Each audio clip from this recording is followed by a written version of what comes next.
बात करेंगे primary amenorrhoea की।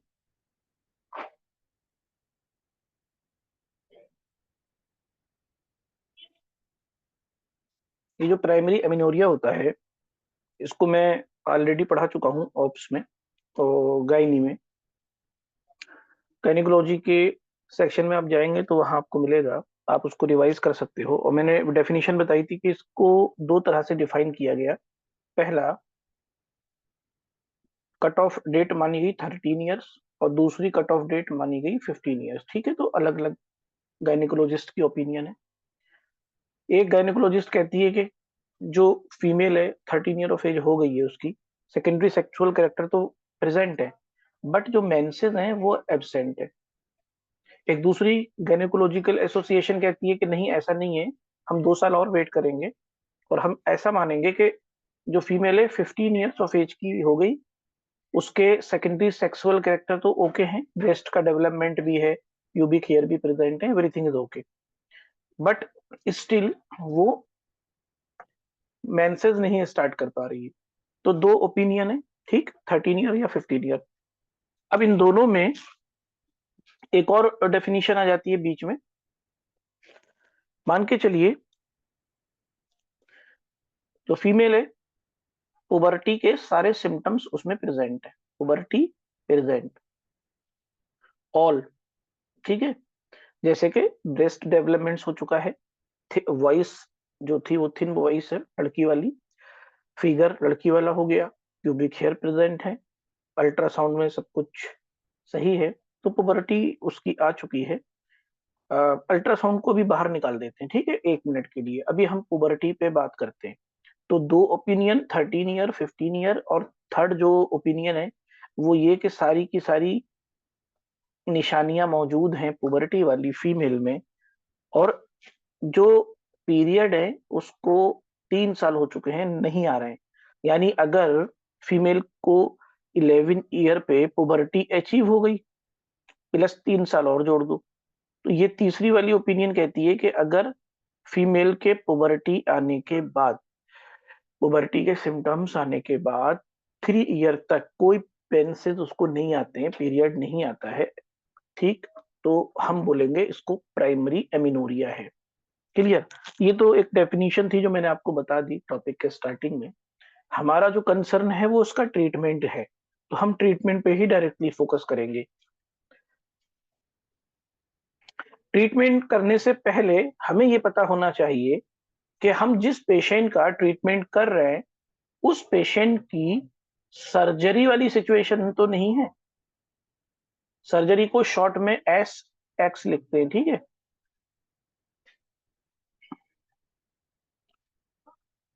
तो जो शॉर्टकट आगे हम यूज करेंगे सर्जरी के लिए, S छोटा सा x। तो ट्रीटमेंट स्टार्ट करने से पहले आपके पास एक प्रूफ होना चाहिए कि पेशेंट को ऐसा कोई इशू नहीं है प्राइमरी एमिनोरिया से रिलेटेड जिसकी वजह से मेडिकल ट्रीटमेंट के बजाय उसे सर्जरी की जरूरत पड़े। कौन कौन से ऐसे कॉज हो सकते हैं जिसमें पहले हम सीधे सीधे उसको सर्जरी के लिए रिकमेंड करेंगे, ठीक है ना।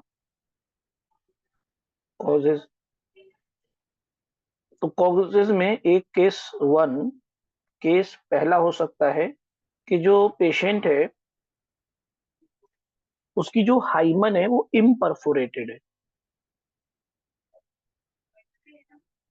Imperforated hymen. इसको आप सीधे सर्जरी के लिए रेफर कर दो, कुछ नहीं कर सकते आप दवाइयों से, कोई फायदा नहीं होने वाला है, ठीक। केस हो सकता है एक दूसरा, ट्रांसवर्स वेजाइनल सेप्टम। तो वजाइना में एक सेप्टम बन गया है जिसने पूरा रास्ता ब्लीडिंग का रोक रखा है। अब जाहिर सी बात है, जब पूरा ब्लीडिंग का रास्ता ही रुका हुआ होगा, बंद होगा, ये यूट्रस है, ये सर्विक्स है मानो, ये वेजाइना है, ठीक है। तो यहाँ पर ऐसे सेप्टम बन गया ट्रांसवर्स, ये सेप्टम है। अब सेप्टम में जब यहाँ से ब्लड का फ्लो बाहर जाना चाहेगा तो उसके लिए रास्ता ही नहीं है, और जब रास्ता नहीं है तो इसको मेंसेस नहीं आएंगे। तो एक्सटर्नली क्या पता होगा सबको कि लड़की पुबर्टी पे पहुंच चुकी है, but there are no menses, menses ही नहीं है उसके पास। तो हम इसको भी क्या करेंगे, ट्रांसवर्स वेजाइनल सेप्टम वाली पेशेंट को सीधे सीधे सर्जरी के लिए रेफर कर देंगे, कोई इंटरवेंशन नहीं करेंगे मेडिकल। ठीक। अब तीसरा केस, ये दो केस हो गए। अब आपने क्या किया, एक केस थी, अल्ट्रासाउंड सबसे पहले लिख देना है आपको आते ही।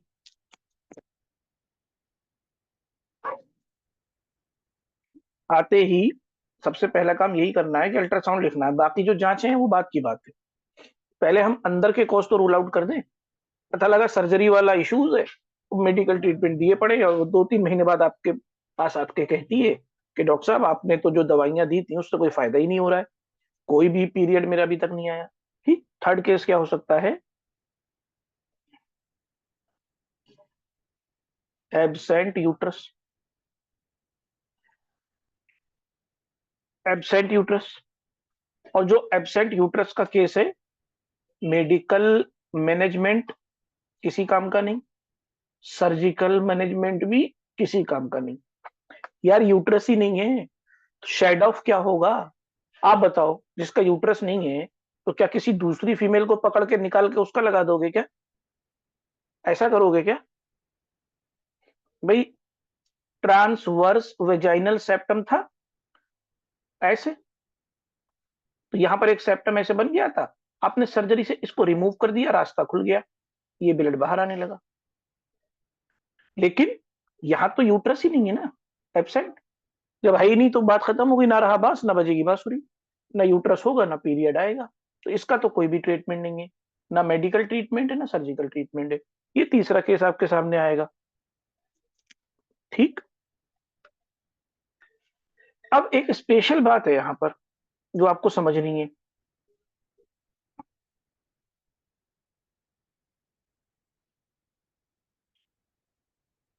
क्या स्पेशल बात समझनी है, ये देख लो। जब भी आपने पेशेंट को केस 3 को क्या लिखा, USG, whole abdomen and pelvis, ऐसे करके लिखते हैं। अच्छा, आपका जो प्रिस्क्रिप्शन पैड है जिसपे आप पेशेंट को दवाइयां लिख रहे हो, उस पे आप ऐसे करके लिखोगे। तो आपने लिखा USG, whole abdomen and pelvis, और जब आपने उसको ये डायग्नोस्टिक रिकमेंडेशन दिया, उसने अल्ट्रासाउंड कराया, एब्सेंट यूट्रस मिला, क्या रीजन हो सकता है, दो रीजन हो सकते हैं। एक हो सकता है कि जो डेवलपमेंट था बाय बर्थ, वो एब्सेंट यूट्रस लेके आई इस दुनिया में, माँ के पेट में ही यूट्रस बना ही नहीं। एक तो ये है। और एक आपने सुना होगा आजकल कुछ मर्दों को बड़ा शौक चढ़ जाता है लड़की बनने का। कोई ना कोई न्यूज तो आप लोगों ने देखी होगी ना, छोटा सा टिक लगा देना कोने पे ताकि लिखे हुए के ऊपर कुछ भी निशान ना आए। ऐसी कोई न्यूज, ऐसी कोई कहानी, स्टोरी फॉरेन कंट्री की, इंडिया की, कहीं की सुनी तो होगी ना, कि जो मेल जेंडर है उसने कन्वर्ट कर लिया या चेंज कर लिया अपने आप को फीमेल जेंडर में। तो फीमेल जेंडर में चेंज करने पे क्या कर सकते हैं, सर्जिकली टेस्टिस को रिमूव करके एक बाहर से दिखने वाली वेजाइना बनाई जा सकती है, बस सर्जिकली। लेकिन क्या उसके पेट में यूट्रस डाला जा सकता है, जो लड़का था लड़की बनने को तैयार हुआ, तो यूट्रस तो नहीं आप इम्प्लांट कर दोगे ना। तो दो रीजन हो गए।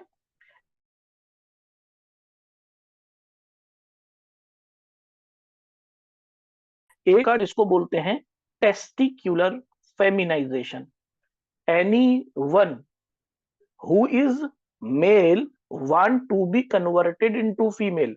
एनी वन जो भी मेल है, अगर वो अपने आप को बदलना चाहता है जेंडर को, तो उसको हम बोलते हैं टेस्टिक्युलर फेमिनाइजेशन।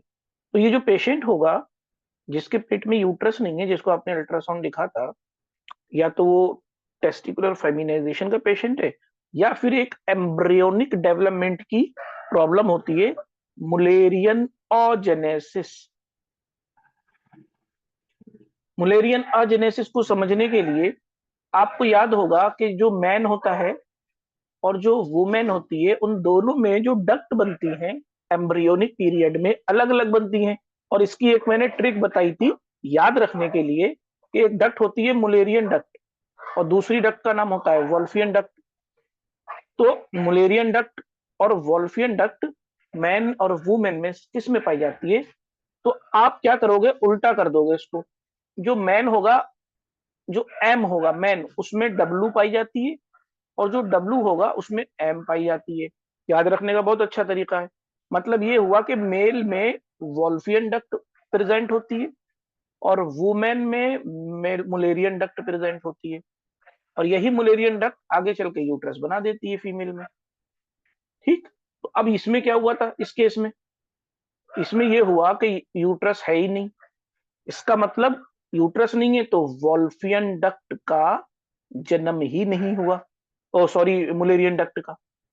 तब यूट्रस नहीं है तो मुलेरियन डक्ट का जन्म ही नहीं हुआ। इसी को हम बोलते हैं आजेनेसिस। मुलेरियन डक्ट नहीं थी जिसकी वजह से यूट्रस यूट्रस नहीं बने। ठीक है, तो 3 केस हो गए। ठीक, ये वाले पहला केस क्या था? पेशेंट इम्परफोरेट हाइमन लेके आई, सर्जरी के लिए रेफर कर दिया। दूसरा केस था ट्रांसवर्स वेजाइनल सेप्टम था, सर्जरी के लिए भेज दिया। तीसरा केस ये सामने है आपके जिसमें यूट्रस ही नहीं है, तो इसमें ना सर्जरी से कुछ हो सकता है ना मेडिकल ट्रीटमेंट से कुछ हो सकता है। अब चौथे केस पे आते हैं। टोटल 5 केस होते हैं। टोटल 5 केस होते हैं जिसमें सर्जरी की या किसी भी चीज की जरूरत नहीं पड़ती है। ठीक है, मुलेरियन एब्सेंट यूट्रस का एक ही केस है जिसमें मेडिकल ट्रीटमेंट और सर्जिकल ट्रीटमेंट किसी से कुछ नहीं हो सकता, दोनों से कुछ नहीं हो सकता। एक ही केस ऐसा है बस, ओनली ऑल ओवर केसेस में। बाकी जो 4 केस है वो सर्जरी से सही हो जाते हैं। तो 3 तो पहले बता दिए मैंने और 2 तो पहले बता दिए और 2 और बता दे रहा हूं जो सर्जरी से सही हो जाते हैं। ट्यूमर हाइपोथैलेमस में हो सकता है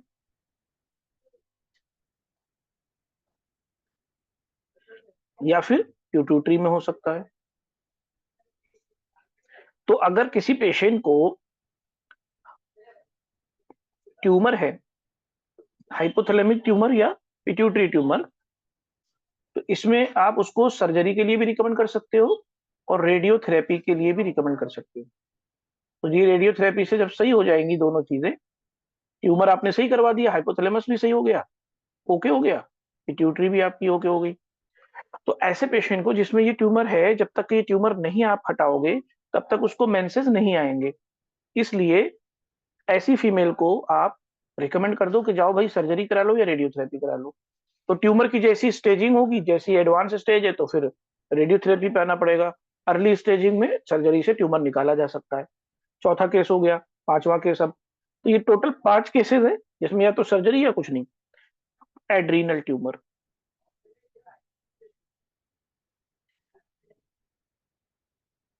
ठीक, एड्रीनल ट्यूमर।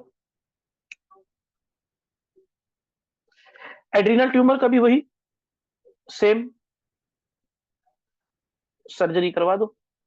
तो या तो सर्जरी या रेडियोथेरेपी। आरटी लिख दे रहे हैं, ठीक है, रेडियो थेरेपी, आरटी। बस ये जो 5 केसेस हैं इनको आपने पहचान लिया और रिफर कर दिया। तो जो इसके अलावा के केसेस हैं अब हम उस पर डिस्कस करेंगे, वो सारे आप दवाई से ठीक कर सकते हो, मेडिसिन देके ठीक कर सकते हो। ठीक, तो सर्जरी या नथिंग वाला आपने कवर कर लिया। अब आते हैं एक एक करके हम ऐसे टेस्ट पे, ऐसे प्रॉब्लम पे जिसको हम मेडिसिन से ठीक कर सकते हैं। केस 1। केस 1, एक पेशेंट आई आपके पास। अब वो कहती है मैडम मेरी बेटी जो है 15 साल की हो गई है, सब कुछ इसका ठीक है, ब्रेस्ट डेवलपमेंट भी ठीक है और वो भी फेयर भी है, बट इसको मेंसेस नहीं आते। आपने उसका अल्ट्रासोनोग्राफी लिखा, आपने देखा सब कुछ मौजूद है अंदर, यूट्रस भी है, सर्विक्स भी है, ओवरी भी है, वेजाइना भी है, सब कुछ है।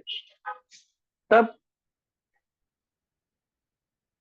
आपने ब्लड टेस्ट लिखे, ठीक है, एक एक करके मैं तो लिखवाऊंगा सारे आपसे, पहले एक एक करके समझ लो, फिर एक साथ बताऊंगा कि कैसे सारे टेस्ट को एक साथ लिखा जाता है।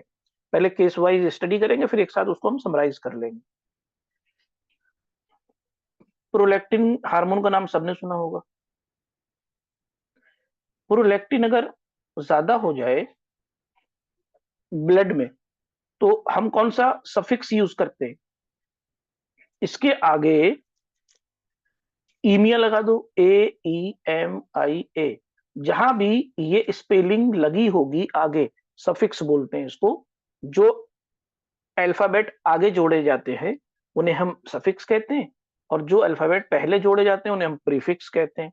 तो प्रोलैक्टिन के आगे अगर ईमिया लगा है, जब भी कहीं ईमिया मिलेगा तो समझ जाना कि ब्लड में ये चीज मौजूद हो है या बढ़ रही है। तो मैंने यहाँ पर इंक्रीज का एरो बनाया है। किसी पेशेंट का आपने सीरम प्रोलैक्टिन लेवल चेक कराया, ब्लड में उसका लेवल बढ़ा हुआ मिला। कई बार आपको प्लाज्मा लिखा हुआ मिलेगा कि प्लाज्मा में बढ़ गया है, कई बार ब्लड में बढ़ गया है, कई बार कहा जाता है सीरम में बढ़ गया है। तो दरअसल होता क्या है, ब्लड कहते हैं प्लाज्मा प्लस ब्लड कार्पोसल्स को। आरबीसी, डब्ल्यूबीसी, प्लेटलेट्स, ये ब्लड कार्पोसल्स कहलाते हैं। प्लाज्मा कहते हैं प्लाज्मा प्लाज्मा कहते हैं ब्लड माइनस सारे कार्पोसल्स आप निकाल दो, आरबीसी हटा दो, डब्ल्यूबीसी हटा दो, प्लेटलेट हटा दो, बचा हुआ जो भी सॉल्यूशन बचा वो प्लाज्मा है। अगर आप प्लाज्मा में से क्लॉटिंग फैक्टर निकाल दो, जो ब्लड को जमाते हैं, क्लॉटिंग फैक्टर यानी कि ये प्रोटीन्स होती हैं सब, तो ब्लड में प्लाज्मा में से आप क्लॉटिंग फैक्टर और दूसरी प्रोटीन निकाल दो तो इसको सीरम बोलेंगे। तीनों बातें क्लियर हो गई होंगी।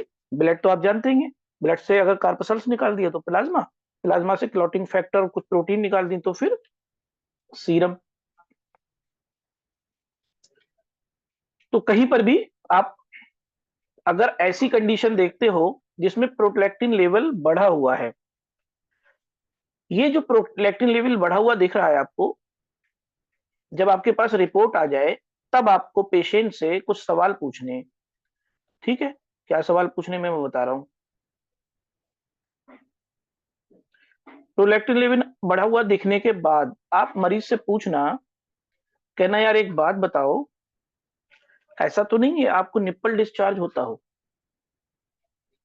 निप्पल डिस्चार्ज, वो ये कह सकता है यस, वो ये कह सकता है नो। अगर उसने यस कह दिया, दो बातों का ख्याल रखना है। निप्पल डिस्चार्ज मिल्की वाइट हो रहा है, या ग्रीनिश हो रहा है, येलो हो रहा है, तब तीन कलर अगर आ रहे हैं तो कोई खतरे की बात नहीं है। लेकिन ब्लड के साथ मिक्स होके आ रहा है तो भैया सर्जन को दिखाना पड़ेगा। तो बात समझ लो, हल्का सा ग्रीनिश है, हल्का सा येलो है, या फिर मिल्की वाइट है, तो हम क्या करेंगे, प्रोलैक्टिन लेवल बढ़ा हुआ होने की वजह से ये डिस्चार्ज मान के चलेंगे। हम ये मानेंगे कि प्रोलैक्टिन लेवल ज्यादा है और प्रोलैक्टिन का काम है मिल्क फॉर्मेशन करवाना, इस वजह से शायद इसको ये डिस्चार्ज आता होगा। पेशेंट अगर यस बोल दे तो इस कंडीशन को कहते हैं गैलेक्टोरिया, गैलेक्टोरिया। ठीक है, और इसको आप ध्यान रखना, प्रेगनेंसी वाली और जो लैक्टेशन वाला पीरियड होता है, बच्चे को माँ दूध पिलाती है जब, जिसे हम कहते हैं ब्रेस्ट फीडिंग, तो एक तो प्रेगनेंसी के कंडीशन में अगर डिस्चार्ज आए तो हम उसको गैलेक्टोरिया नहीं बोलेंगे, और लैक्टेशनल पीरियड के मिल्क डिस्चार्ज को भी गैलेक्टोरिया नहीं बोलेंगे। गैलेक्टोरिया एक ऐसी कंडीशन है जो इन दो के अलावा कभी भी हो सकती है, और इवन मेल में भी हो सकती है, फीमेल में भी हो सकती है, एक ब्रेस्ट से भी मिल्क आ सकता है, दोनों से भी आ सकता है। तो आपने पहले तो अल्ट्रासाउंड लिखा और जितनी भी सर्जरी वाले प्रॉब्लम थे रूल आउट कर दिए, और आपने एक जांच लिखी, प्रोलैक्टिन लेवल चेक कराओ, वो बढ़ा हुआ आया तो आपने उससे सवाल पूछ लिए कि मिल्क जैसा कुछ डिस्चार्ज तो नहीं आता, ग्रीन कलर का, येलो कलर का? तो पेशेंट ने कहा नहीं यार नहीं आता है, या पेशेंट ने कहा हाँ आता है, तो आता है तो गैलेक्टोरिया, नहीं आता है तो नो गैलेक्टोरिया। क्लियर? अब देखो, इसमें पहले तो आप क्या करोगे, अगर ये कंडीशन बनती है तो आप सबसे पहले पेशेंट को सीटी या एमआरआई ब्रेन करवा लेना। ठीक है, मैं आपको तरीका बता रहा हूँ, सीक्वेंस में बता रहा हूँ, सीटी एमआरआई इसका ब्रेन का क्यों करवाना है सुन लो। पेशेंट आई, सबसे पहले आई पेशेंट, ये लिख दिया मैंने पेशेंट। पेशेंट आई। आप सबसे पहले कौन सा काम करोगे जल्दी से बता दो। ये डिस्कशन सेशन है, पार्टिसिपेट करो, आंसर करो, स्क्रीन पे लिखो, तभी सीखोगे।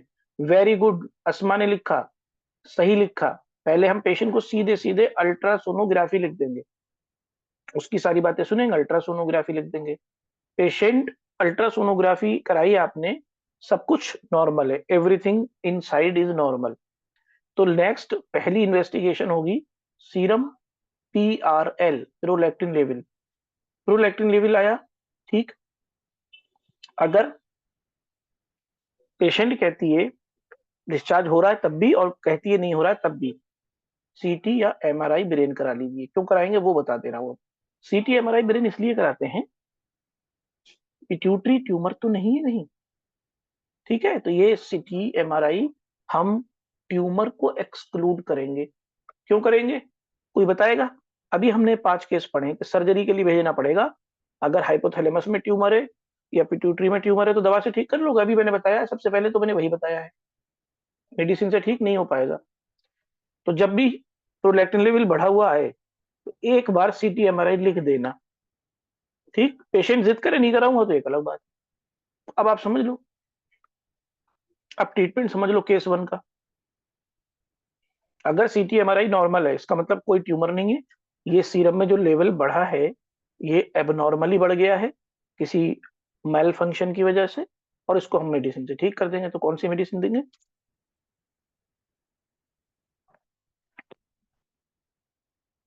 ट्रीटमेंट।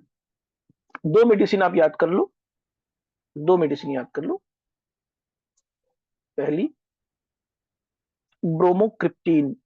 ये कौन लिख रहा है, इंशा क्या कर रही हो ये। ब्रोमोक्रिप्टीन। ब्रोमोक्रिप्टीन की डोज कितनी देनी है आपको, 2.5 mg। 2.5 mg आप डोली डोज दे सकते हो। तो आप मान के चलो प्रिस्क्रिप्शन पैड है आपका ये ऐसे। अब आपको मॉडर्न स्टाइल में लिखना है। मॉडर्न स्टाइल क्या होता है, आ जाओ यहां पर। Modern style, best style is modern style. कैसे लिखते हैं, अगर ये आपका पर्चा है क्लिनिक का, ठीक है, ये पर्चा है आपका, यहाँ पर आपका एड्रेस वेड्रेस लिखा होगा, यहाँ आपका नाम होगा, डिग्री होगी, है ना। मान के चलो यहाँ से आप ट्रीटमेंट लिख रहे हो, यहाँ से। मॉडर्न स्टाइल क्या है ये बाद में बताऊंगा। पुराना स्टाइल क्या है बेटा, पुराना होता है ऐसे आपने लिखा कोई टैब, मान के चलो पैरासीटामोल लिखी आपने, पैरासीटामोल, और दिन में 3 बार लेनी है तो कैसे लिखोगे, OD BD TDS क्या लिखोगे, आपने लिख दिया TDS। ये पुराना वाला स्टाइल है। दूसरा तरीका टैब PCM, 3 टैबलेट बना दी, गोली बना दी छोटी छोटी, पेशेंट को पता लग गया 3 बार लेनी है। ये दूसरा तरीका हो गया। तीसरा तरीका आपने लिखा टैब PCM और ऐसे लिख दिया,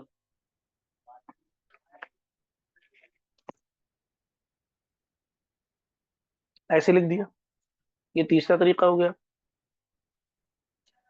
इन 3 में TDS लिखा हुआ है इसलिए कोई परेशानी नहीं हुई मरीज को, उसने समझ लिया। अब खुदा न खास्ता मान के चलो पेशेंट को OD देना कोई दवा, पुराने तरीके क्यों बेकार हैं ये बता रहा हूं मैं, फिर हम वापस से उस पर लौट आएंगे अपने टॉपिक पे, ठीक है। पैरासीटामोल आपने लिखा OD, इसमें ऐसे गोली बना दी, ठीक है, इसमें ऐसे गोली बना दी। ये तो ठीक है, इससे ये तो पता लग रहा है कि OD लेना है, एक बार लेना है दिन में। लेकिन ये बताओ, अगर मरीज पूछता है आपसे कि मैम इसको हम सुबह के नाश्ते के बाद लें या दोपहर के खाने के बाद लें, लंच के बाद या डिनर के बाद लें, तो क्या OD से ये 3 इंफॉर्मेशन मिल पाएंगी, कभी नहीं। OD लिखने से क्या ये पता लग पाएगा कि कौन से टाइम में लेना है, सिर्फ इतना पता लग रहा है ना कि एक दिन में एक बार लेना है, नहीं पता लगेगा। क्या इस वाले से पता लगेगा, इस वाले से, नहीं पता लगेगा। या इस वाले मेथड से पता लगेगा? नहीं। तो ना इससे, ना इससे, ना इससे।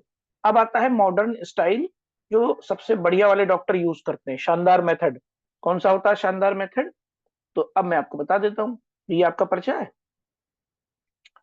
आपने कोई टैबलेट लिखी ओडी, ठीक है, तो टैबलेट पैरासीटामोल आपने ऐसे लिख दिया। अब बताइए, दिमाग लगाइए,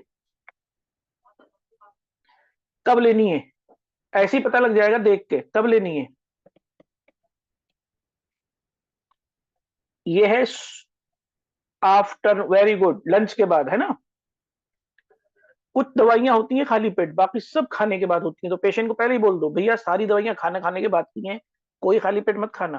और जहां कैप्सूल लिखोगे उसे लाइन खींच के अलग से लिख दिया। अभी मैं बताऊंगा आपको, थोड़ा सा मेथड भी बता दूंगा, डिस्कशन सेशन है, फायदा उठाओ। इससे अंदाजा लग रहा है ये मॉर्निंग है, ये आफ्टरनून है, और ये इवनिंग है या नाइट। पेशेंट को पता लग जाएगा कि भैया ना तो सुबह में लेना है, ना शाम में लेना है, दोपहर में लेना है। ये है मॉडर्न स्टाइल लिखने का।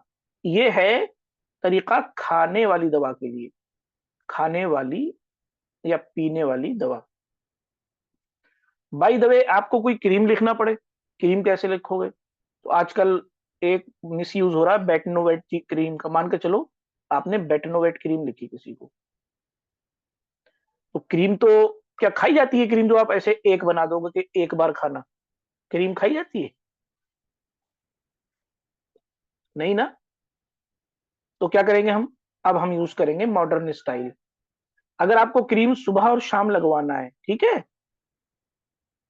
सुबह और शाम क्रीम लगवाना है, तो आप सुबह, दोपहर में नहीं लगाना है, शाम। इस तरह से खाने और पीने वाली दवा पे ये फार्मूला अपनाएंगे। क्या फायदा होगा इससे? देखो, अगर बच्चे को आधी टैबलेट देना है, टैबलेट पैरासीटामोल, तो बाकी पुराने 3 मेथड से आप नहीं पता लग पाएगा आधी देना है कि पूरी। ओडी लिख दिया आपने, और वो क्या करेगा, जो फादर होगा बच्चे का या बच्चे की मदर होगी, उसको पूरी टेबलेट खिला देगी, उसे टॉक्सिसिटी हो जाएगी, तबीयत खराब हो जाएगी, रिएक्शन हो सकता। तो ये जो मॉडर्न स्टाइल में, इसमें एक और फायदा है। मान के चलो आपको दोपहर को आधी टेबलेट देना है बच्चे को, आपने ऐसे बनाया, आधा बनाया और ऐसे बना दिया। अब सबको पता चल रहा है कि ना सुबह में देना है, ना शाम में देना है, दोपहर में देना है, वो भी आधी टेबलेट। अगर किसी को 2 टैबलेट देना है तो दो, दो, दो। ये मॉडर्न स्टाइल है। आपने टैबलेट को सीधे सीधे क्वांटिटी ही लिख दी उसमें, सुबह में 2 टैबलेट, लंच के बाद 2 टैबलेट, डिनर के बाद 2 टैबलेट। कुछ नहीं करना, कुछ बताना पड़ेगा आपको स्टाफ को बुला के देखो उनको समझा दो। आपका जो स्टाफ है, कंपाउंडर है, क्या उसको बार बार आपको बताना पड़ेगा? नहीं बता, वो पर्चा देख के जान जाएगा, पेशेंट को अपने आप समझा देगा, देखिए सुबह में ये, शाम में वो, आधी लेना है कि पूरी लेना है कि डबल लेना है, सब। अच्छा, अब मेरी बात समझ में आ गई हो तो फटाफट छोटे छोटे टिक बना दो सारे लोग, तो अपना वापस से अपने टॉपिक पे आ जाएं। ये तो मैंने आपको लिखने का तरीका बता दिया। Good good, very good. तो वापस आते हैं, हम ब्रोमोक्रिप्टिन लिख रहे थे ना।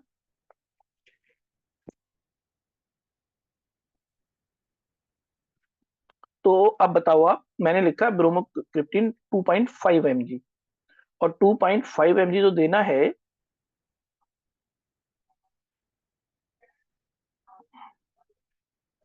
वो देना है ओडी। तो ओडी हम देंगे, अगर मुझे दोपहर में देने का मन है, मैं दोपहर में दे दे रहा हूँ। ओडी आप कभी भी दे सकते हो, पता है, आपके मन के ऊपर है।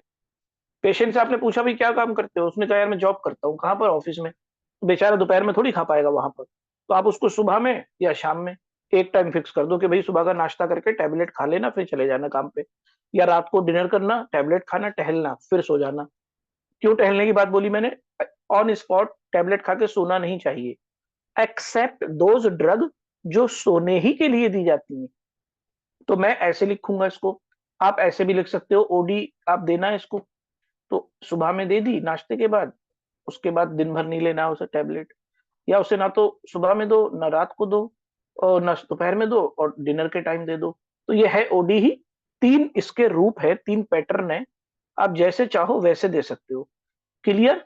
तो एक तो दवा हो गई ब्रोमोक्रिप्टीन, ये आप दोगे ओडी, और दूसरी मेडिसिन होती है सेकंड नंबर की कैबरगोलिन। ठीक है, ये मैं साल्ट बता रहा हूं। कैबरगोलिन 0.5 mg, ये बहुत स्ट्रॉन्ग ड्रग है तो डेली नहीं दी जाएगी। ठीक है, ये देते हैं वीकली। तो वीकली को ऐसे लिखते हैं, ठीक है, WKLY। वीकली को WKLY, पर्चे पे पूरी पूरी स्पेलिंग लिखोगे तो पर्चा जगह ही नहीं बचेगी उसमें, पेशेंट भी कंफ्यूज, आप भी कंफ्यूज, कंपाउंडर भी कंफ्यूज। बात समझ में आया? तो कैबरगोलिन वीकली और ब्रोमोक्रिप्टीन 2.5 mg ओडी दिन में एक बार। क्लियर हो गई बात?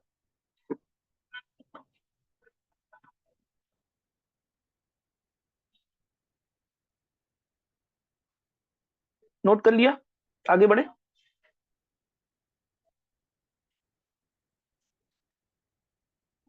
केस 2, पहला केस उसी दवा से सही हो जाएगा, ब्रोमोक्रिप्टीन या कैबरगोलिन से। ठीक है, ध्यान बस इतना रखना है, ब्रोमोक्रिप्टीन डेली देनी है, कैबरगोलिन 0.5 mg वीकली देनी है। बात खत्म हो गई। प्रोलैक्टिन लेवल नॉर्मल आ जाएगा, और जैसे ही नॉर्मल आएगा मेंसेस स्टार्ट हो जाएंगे।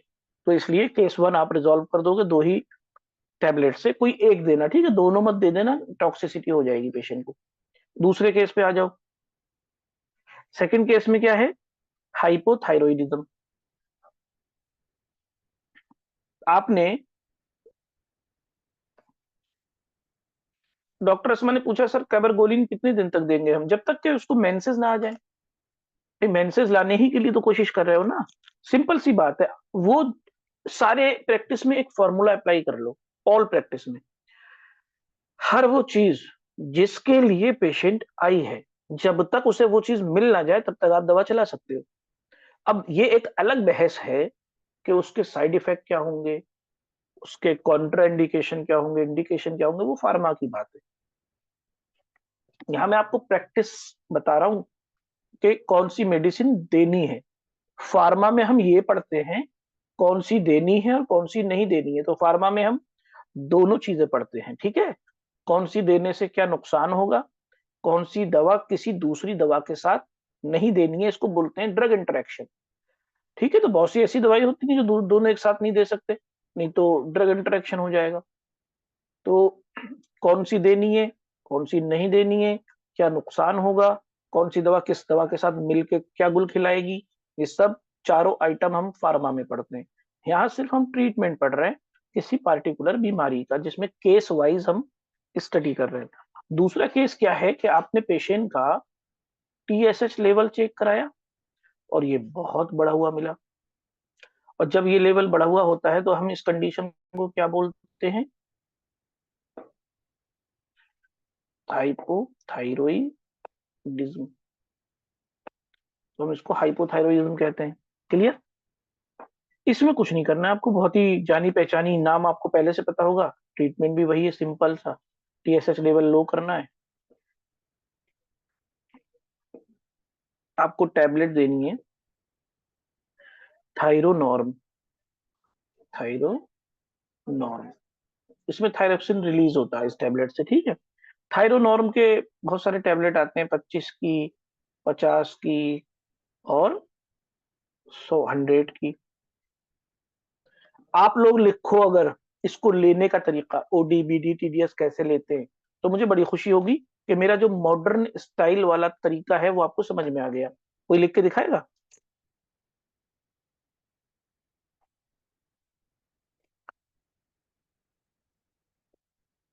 हाँ, कोशिश करो, मेरे साथ यहाँ पर लिख लोगे तो प्रैक्टिस कर लोगे। Very good, very good. अब यहाँ आपको एक पॉइंट ध्यान रखना है कि जब हम, बहुत अच्छा, सबने सही लिखा, अगर हम ये प्रिस्क्रिप्शन दे रहे हैं पेशेंट को, ठीक है ना, हम एक टैबलेट देंगे उसे सुबह में, ना तो दोपहर में देना, ना ही रात को देना है। लेकिन अगर हम खाली पेट दे रहे हैं, बिफोर ब्रेकफास्ट, ये आगे लिख देंगे, BBF लिखते हैं। एक आपको थायराइड की खाली पेट देनी होती है, एक आपको पेंटॉप खाली पेट देनी होती है, ऐसे ही कुछ एंटीबायोटिक है फार्मा में बताऊंगा जो खाली पेट दी जाती हैं तो ज्यादा काम करती हैं, फूड के साथ उनका जो इफेक्ट है वो डिक्रीज हो जाता है। तो जब भी ऐसी, अच्छा ऐसी ड्रग बहुत ज्यादा नहीं है, पूरी 1000 फार्मा में जो ड्रग दी हुई है ना, 1000 में से सिर्फ 10 ऐसी दवाएं हैं जो खाली पेट ली जाती हैं। तो उन 10 के लिए क्या टेंशन लेना, जब भी उनमें से कोई दवा लिखो, ब्रैकेट में आगे BBF लिख देना, बी फॉर ब्रेकफास्ट, बात खत्म हो गई। तो ये थायरोनॉर्म कितने mg देनी है, आगे mg लिखें कि नहीं लिखें? मैंने आगे लिख दिया mg, सही लिखा ना? 25 mg, 50 mg, 100 mg, जितना लेवल बढ़ा हुआ हो उतना ही बड़ी डोज देना। माइल्ड है तो 25 mg, मॉडरेट इंक्रीज है तो 50 mg, सीवियरली इंक्रीज है तो 100 mg। अच्छा मैं ये कह रहा हूं, मैंने सही लिखा ना mg? थायरोनॉर्म mg में होता है कि माइक्रोग्राम में होता है? अगर आप mg बोल रहे हो तो आप गलत लिख रहे हो। वेरी गुड, MCG यानी कि माइक्रोग्राम, बहुत अच्छा, सही आंसर। तो हम यहां से ये डिलीट करेंगे और हम यहां लिखेंगे, या तो म्यू बना दो और माइक्रोग्राम, एक तरीका ये है, दूसरा तरीका है MCG, माइक्रोग्राम। ठीक है, mg में दे दोगे मर जाएगी पेशेंट, इतना टॉक्सिक इफेक्ट आएगा, क्योंकि एक mg में 1000 माइक्रोग्राम होते हैं। तो ये 2 केस आपने ठीक कर लिए आज। 5 केस पहले से मैंने आपको बता दिए, जिनमें या तो 4 केस तो ऐसे हैं जो सर्जरी से ठीक हो जाएंगे या रेडियोथेरेपी से ठीक हो जाएंगे, और पांचवा वाला केस ऐसा था जो ना सर्जरी से ठीक होगा ना ही दवा से, वो था एब्सेंट यूट्रस। बाकी दवाइयों वाले जब केस पे हम आए हैं तो हमने एक पहला पढ़ा केस 1, जिसमें प्रोलैक्टिन लेवल बढ़ा हुआ था, पेशेंट को हमने ब्रोमोक्रिप्टिन कैबरगोलिन देकर ठीक किया, मेंसेस आने लगे, प्राइमरी एमिनोरिया सही हो गया। सेकंड केस था हमारा TSH लेवल बढ़ा हुआ है, तो ये सारी आप लोगों को पता है, थायरोनॉर्म 25 mg, 50 mg, 100 mg, ये आप दे सकते हो। ठीक है, तो ये 2 केस हैं, अभी 11 केस हैं टोटल मेडिसिन से ठीक करने वाले, 11। तो 5 सर्जरी प्लस 2, ये 7 केस हमने पढ़ लिए। और अभी 9 केस और है, वो इंशाल्लाह मैं कल या तो ले लूंगा या फिर नेक्स्ट ले लूंगा। ठीक है, अब आप अपना क्वेश्चन पूछ सकते हो।